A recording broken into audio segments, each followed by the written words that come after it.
अस्सलाम वालेकुम, मैं हूं Farooq Baloch, business journalist smart digital. Stock market में 35 सेक्टर्स हैं। किसका आउटलुक अच्छा है और किसका बुरा, इसके लिए बड़ी तहकीक करनी पड़ती है। इसी तरह 530 से भी ज़्यादा कंपनीज़ हैं। कौन सी कंपनीज़ अच्छा डिविडेंड, अच्छा पे आउट देंगी, कौन सी ऐसी हैं जिनके शेयर प्राइस की मद में ज़्यादा मुनाफा होगा और कौन सी शरिया कंप्लाइंट हैं, ये सारी तहकीक करना एक नौकरी पेशा शख्स या एक कारोबारी फ़र्द के लिए आसान नहीं होता। और अगर गलत तहकीक या अधूरी तहकीक की बुनियाद पर इन्वेस्टमेंट की जाए तो नुकसान भी हो सकता है। इसके बरअक्स अगर आप ये सर का दर्द नहीं लेना चाहते, यानी आप नहीं चाहते कि ये रिसर्च आप खुद करें, तो मार्केट्स में ऐसे प्रोजेक्ट मौजूद होते हैं जिनमें बेसिकली प्रोफेशनल मनी मैनेजर्स उनको चला रहे होते हैं। वो रिसर्च भी करते हैं, उनकी बड़ी बड़ी टीम्स होती हैं और वो इन कंपनीज़ को स्टडी करके फिर आपके पैसे उनमें इन्वेस्ट करते हैं ताकि आपको ज़्यादा से ज़्यादा रिटर्न दिलवा सकें। इनमें जो पॉपुलर प्रोडक्ट्स हैं वो म्यूचुअल फ़ंड्स हैं और एक्सचेंज ट्रेडेड फ़ंड्स हैं। म्यूचुअल फ़ंड्स पे हम पास में काफ़ी वीडियो कर चुके हैं, तो आज एक्सचेंज ट्रेडेड फ़ंड पे फोकस करेंगे क्योंकि इसके लिए बहुत सारी हमें रिक्वेस्ट भी आई थी और दुनिया भर में अब एक्सचेंज ट्रेडेड फ़ंड्स की तरफ जो है वो रुझान भी बढ़ता जा रहा है। इस पर बात करने के लिए मेरे साथ मौजूद हैं मोहम्मद असद, जो कि चीफ़ इन्वेस्टमेंट ऑफिसर हैं अल मीज़ान इन्वेस्टमेंट मैनेजमेंट के। पाकिस्तान की सबसे बड़ी एसेट मैनेजमेंट कंपनी है, 173 अरब से ज़्यादा के एसेट मैनेज कर रही है। सर, पहले तो ये बताएं कि एक्सचेंज ट्रेडेड फ़ंड होता क्या है? एक्सचेंज ट्रेडेड फंड एक शेयर्स की तरह है। जैसे आप शेयर्स मार्केट में परचेज और सेल करते हैं, इसी तरह ईटीएफ एक यूनिट या शेयर है। सिर्फ इसमें इन काइंड कंसिडरेशन होती है, यूनिट्स की बेसिकली अलॉटमेंट होती है और ये इंट्राडे सेम डे मार्केट में अगर ऊपर नीचे फ्लक्चुएशन हो तो इन्वेस्टर उसका फ़ायदा उठाकर परचेज और सेल कर सकता है। ईटीएफ के अंदर एक शेयर्स जो मार्केट में ट्रेड हो रहे हैं, मार्केट उसकी फोर्सेस जो है वो उसकी बेसिकली वैल्यू डिटरमिन कर रही है और मार्केट के हिसाब से जैसे आप ओजीडीसी, पीपीएल, पीएसओ, हपको ये शेयर्स ट्रेड हो रहे हैं, इसी तरह एक ईटीएफ जो है वो ट्रेड हो सकता है। अच्छा सर, मैं कंपनीज़ के शेयर्स डायरेक्टली भी जाके बाय कर सकता हूँ, सेल कर सकता हूँ ब्रोकर के थ्रू, और मेरे पास म्यूचुअल फ़ंड का भी ऑप्शन मौजूद है। तो एक्सचेंज ट्रेडेड फ़ंड से मुझे ऐसा क्या फ़ायदा है कि मैं यहाँ पे जाऊँ? मतलब किन लोगों के लिए ये प्रोडक्ट?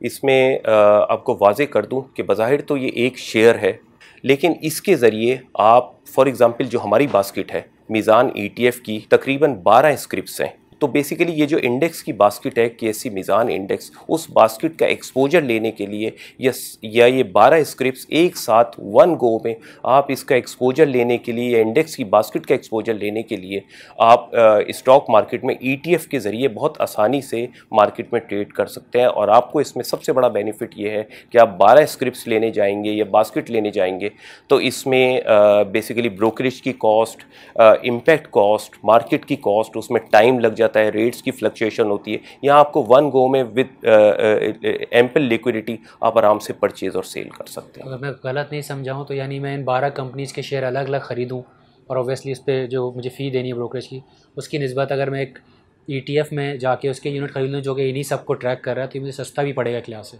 जी बिल्कुल, बिल्कुल सही है आपकी अंडरस्टैंडिंग। अच्छा, ये जो आपकी कंपनीज़ हैं जो इंडेक्स के अंदर शामिल हैं, जो बास्केट की कंपनीज़ हैं, उनके आप अगर नाम बताना चाहें कि ये कौन सी कंपनीज़ हैं, साथ ही ये भी बता दें कि ये कंपनीज़ क्यों चुनी है आपने? ये हमने कोशिश की कि मैक्सिमम डाइवर्सिफिकेशन हमें मिले एक इन्वेस्टर के लिए। इसमें बेसिकली हमने ये किया कि डिफरेंट सेक्टर्स, डिफरेंट कंपनीज़ को हमने बैक ट्रैकिंग की और ये बैक ट्रैकिंग की तकरीबन आप समझ लें कि पिछले 10 साल के उस पर।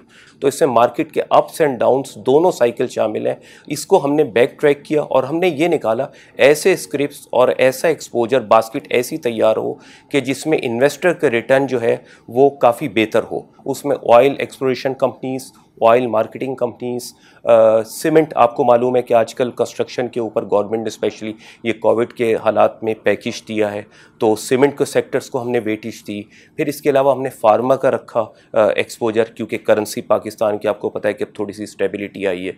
इसके अलावा हमने फूड एंड सेक्टर रखा, स्टील सेक्टर, इंजीनियरिंग की फॉर्म में रखा, तो यह और फर्टिलाइज़र रखा। ये हमने मेजर सेक्टर्स रखे जो एक्टिव सेक्टर्स हैं, लिक्विड हो और इन्वेस्टर्स की जिसमें ग्रोथ अपॉर्चुनिटीज़ हो और डिविडेंड यील्ड भी हो। पाकिस्तान में अगर आप थोड़ा सा डेटा देखें तो वॉल्यूम काफ़ी कम है और अगर आप जो एसेट अंडर मैनेजमेंट है ईटीएफ्स के वो भी देखें तो इतने ज़्यादा नहीं है।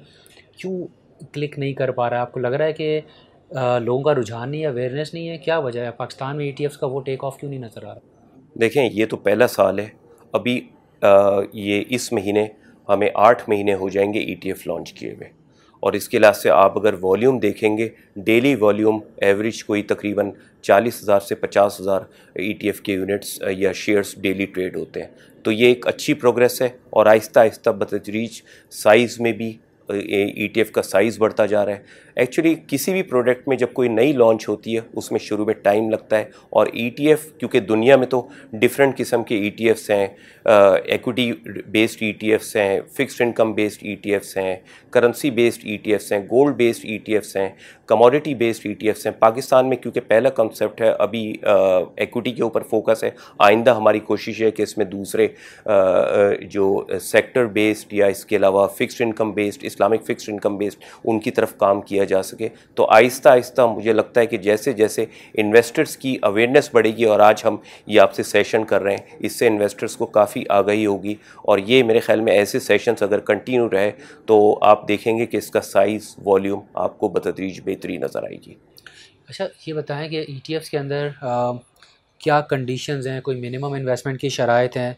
इसी तरह विड्रॉ कभी करना चाहे बंदा फ़ौरन कर सकता है या एक दिन बाद होगा? इसके बारे में बताएं कि इसके साथ कंडीशंस क्या अटैच हैं।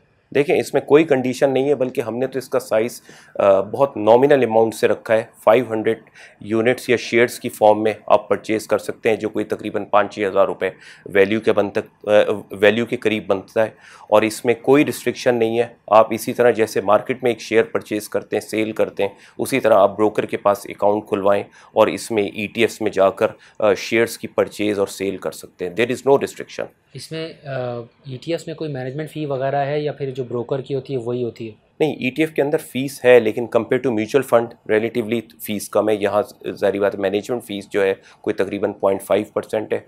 नॉर्मली म्यूचुअल फंड में कोई 1% से लेकर 2% की रेंजेस में आजकल फ़ीस चल रही है। ठीक है, इसके अलावा भी कोई लोड चार्जेस वगैरह ऐसी कोई चीज़ होती है या सिर्फ यही है? नहीं, लोड चार्जेस तो ज़रूरत नहीं है, क्योंकि ब्रोकर के पास जाते हैं, अकाउंट खुलवाते हैं और परचेज सेल करें, उसका कमीशन जो नॉर्मली शेयर्स के लिए कमीशन स्ट्रक्चर है वही ETF के ऊपर भी वैलिड होता है। म्यूचुअल फंड्स के अंदर नॉर्मली टैक्स का बेनिफिट मिलता है आपको, क्या ETF के अंदर इस तरह का कोई बेनिफिट मौजूद है इसको? जी बिल्कुल, म्यूचुअल फंड्स के अंदर तो है, लेकिन इस वक्त ETF के अंदर नहीं है ये चीज़। नॉर्मली अब बराह रास्त जब ट्रेडिंग करते हैं स्टॉक मार्केट में, तो उसमें होता ही है कि अक्सर लोग शिकायत करते हैं कि यार हम मार्केट में जाते हैं तो मार्केट गिरना शुरू हो जाती है, नुकसान हो जाता है। तो अगर कोई एक्सचेंज ट्रेडेड फंड्स में आता है तो ये थोड़ा सा वजाहत करें किस तरह से ये रिस्क को मिनिमाइज़ कर सकता है कि जो लॉस का चांस है वो कम हो जाए।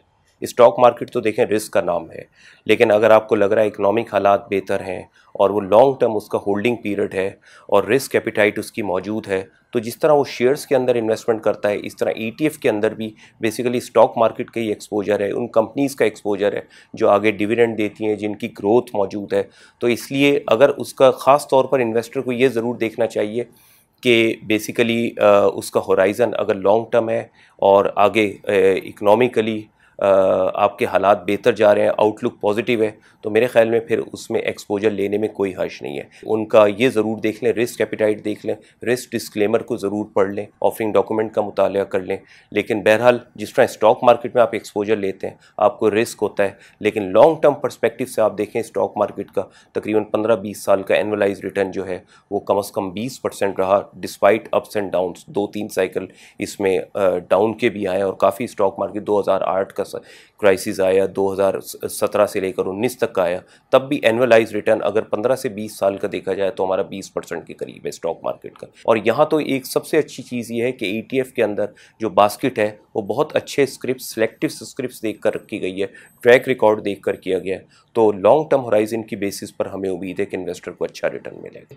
अगले 6 माह में या 1 साल में चीज़ें किस तरफ जा रही हैं और आउटलुक कैसा है हमारी मईशत का? पाकिस्तान की स्टॉक मार्केट जो 2018-19 में वॉलेटाइल रही, लीन रही, डाउनवर्ड रही ख़ास तौर पर, लेकिन अब पिछले 1 साल में आपने देखा है कि रिकवरी हुई है और अब आपको जैसा नज़र आ रहा होगा इकोनॉमिक इंडिकेटर्स हमारे पॉजिटिव डायरेक्शन में मूव कर रहे हैं और यही चीज़ हमारी स्टॉक मार्केट को भी ड्राइव कर रही है और मेरे ख्याल में इन्वेस्टर्स के लिए बहुत अच्छा टाइम है कि इसके अंदर इन्वेस्ट करें। थैंक यू असद साहब, आप चीफ़ इन्वेस्टमेंट ऑफिसर हैं अलमीज़ान इन्वेस्टमेंट मैनेजमेंट के, हमारे इस वीडियो के पब्लिशिंग पार्टनर भी हैं।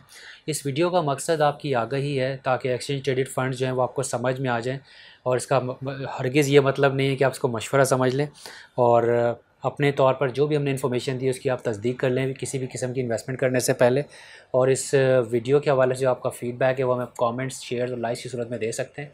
आपसे दोबारा जल्द मुलाकात होगी। अपना ख्याल रखिएगा। अल्लाह हाफ़िज़। एक्सचेंज ट्रेड फंड में सरमाकारी में मार्केट के खतरात दरपेश हो सकते हैं। मार्केट की सूरत हाल की बुनियाद पर यूनिट्स का नैव ऊपर नीचे हो सकता है। सरमायाकारों को उनके अपने मफाद में आगाह किया जाता है कि सरमायाकारी के बारे में कोई भी फैसला करने से पहले पेशकश के मंदरजात को मुकम्मल तवज्जो से पढ़ लें। खुसूसन क्लॉज 2 में दर्ज सरमायाकारी के तरीके अमल को, क्लॉज 2.7 में दर्ज मुतवक्के खतरात को, क्लॉज 8 में दर्ज टेक्नीशियंस की पॉलिसीज को और क्लॉज 10 में दर्ज इंतबा को। Fund category Islamic equity, risk profile high.